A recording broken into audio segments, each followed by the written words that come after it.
A great day, Jr. I didn't expect all of this to happen and the kind of turnout. We ran a little long upstairs because some people we had left off the program, like Andy Young. Did you see him? You didn't get a chance to see him. Yeah. Ambassador yet? Okay. So it went a little longer than normal, but it all went well. It all went well. Mr. Yes. Felder, I have to ask you, we've heard so much about Reverend Jackson's legacy, how he is as a civil rights leader, but I mean, you knew him way back before then. I heard y'all had a little competition on the football field. So tell us about Reverend Jackson, something that people may not know about him personally. What's it like to be his friend? First, he was a leader. He was a born leader. You hear people say some folk are born. He was. From day one, he was a leader. Great friend of mine. And he was very, very competitive on the sports field or whether it was marching and demonstration. He was always the leader. He would come out at his school now. He went to A&T up in North Carolina, and I went to Clark in Atlanta. He wanted to come to Clark, but I was the first-string quarterback. There wasn't enough room. There wasn't enough room. So when they asked the coach, he said, "Coach, would I be your first-string quarterback?" He's 2 years behind me. Coach said, "No, you see that fellow walking across the campus, that's James Felder. You play behind him." We didn't see him no more. I can't say I blame him. But we were friends through the years. We really started our activism in the NAACP Youth Council. Him in Greenville and me and Jim Clyburn in Sumter. And our mothers were beauticians. All three of our mothers were beauticians. And so that's when we got to know each other when we were very young. And that lasted on through life. We married our college sweethearts. So beautiful. See, to me, that's just an incredible story. You and Jim Clyburn from Sumter, Jesse Jackson in Greenville. Your mothers are beauticians. Yes.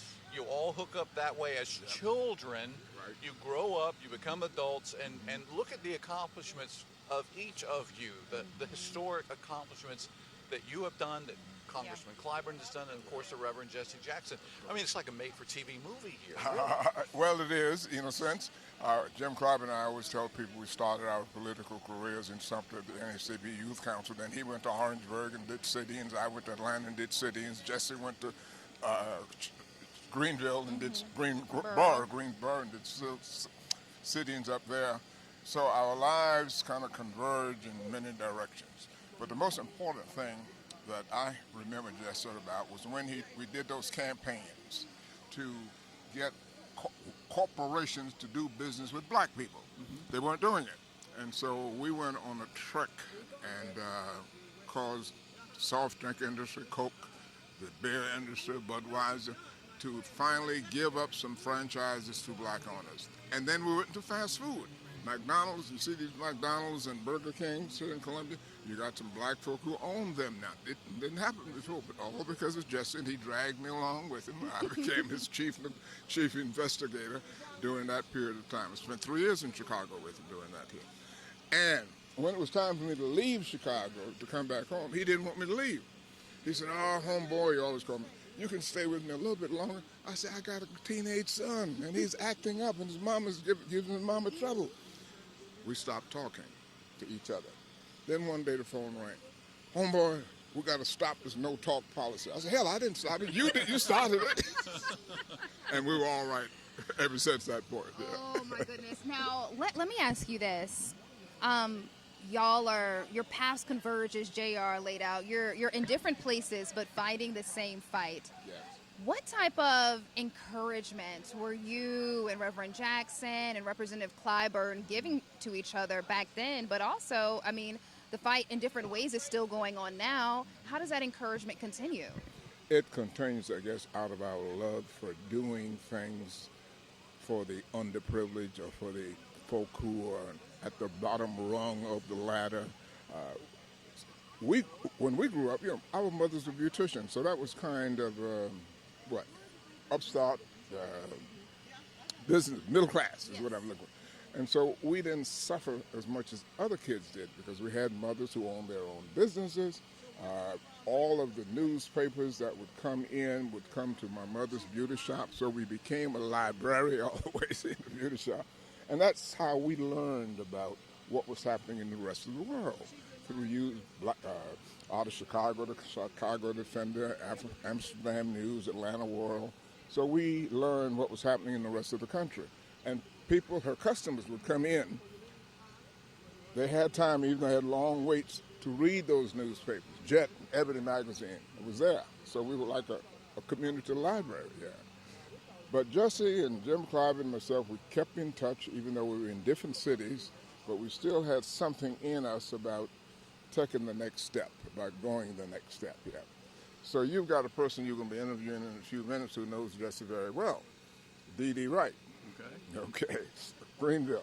Come on, that's a good tease for what's coming up. Yes. Let me talk about November. We first learned that the Reverend was sick in November. I know you were talking to family members then.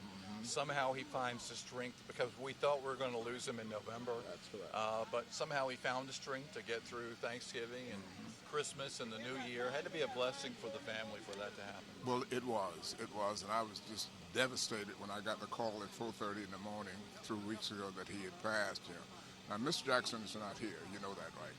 Okay. Did they tell you why? She got ill on the bus on the way down at Nashville. So the doctor said, no, you can't go any further. We got to hospitalize you and then send you back to Chicago. So the youngest, the middle son is with her, Jonathan. He's not here today, but Jesse Jr. is here, and so is Yusef. But she's okay. She's okay now. But this happened 2 days ago on Saturday, so she's not here for these services. And you've had a chance to really talk with family members Oh, yeah. about everything. Yes. What about today? Have they said anything to you about today, about what's happening here? They are shocked by what has happened here. They had no idea that South Carolina would welcome them all out. I just left the governor's office. That's where I was when I called you. I've been in there for the last hour, the governor's meeting with all of them and taking pictures. But they just can't believe what is happening here in South Carolina, which they call, it's a red state. They say, hey. At first when they said, they invited them, they said, you sure? Are you sure we invited South Carolina to the state capitol? Yes, you're invited, and the governor's going to fly the flag at half-staff. Is it half-staff? Yes, it is. Okay, it is. Yeah. So they're just excited. They're with the governor now. The family is. Yeah. And I have to ask you, and then we'll let you go. How proud are you of South Carolina right now? The fact that people showed up. I mean, not just South Carolina. I talked to somebody this morning, Mr. Felder, who came all the way from Chicago to pay their respects, who's actually following the ceremony around. But when it comes to South Carolinians and folks in the Midlands, they have showed up and showed out today. They really have, and I'm very pleased with what I've seen. I look at the lines here all around the state capitol. It's a good day for South Carolina, because, South Carolina has always been billed as being the last in everything, and also lasting good in bad things, and good things we have not been done as well as we should have, So today's a good day, and the sun is shining. And the sun is shining. Come on. Not bad at all. Any final words you want to pass along about your friend? Well, he was a citizen of the world. He stood in the force of history and changed his course. That's how I sum up his life. Yes. A couple of more things, because unless you're in a big hurry, are you okay? I'm okay. Okay. I had a few bad days, but I'm okay now. We'll talk about his run for president in '84, because you were part of that. Yes. The genesis for that was 1980. He worked the Carter campaign. He came through here, dragged me along with him, and we worked Alabama, Mississippi, some of the northern large cities campaigning for Carter. And it was during that time, he said, homeboy, I'm going to run for president one day. 4 years later, 1984, he announced. But that's when it started, campaigning for Jimmy Carter, and he decided he was going to run there. And then he's known more than just here in the United States. He did a lot of work to help free hostages overseas, and he's a figure known throughout the world. He freed hostages, brought people out of Cuba, Bosnia, he was able to. So he's a world-class man, I guess you would say. And the Arab world really loved him. I remember we traveled to Saudi Arabia, the Emirates, Bahrain, and they contributed lots of money to Operation Push It. Without that, I don't think it would have lasted as long, but the Arab world really loved him.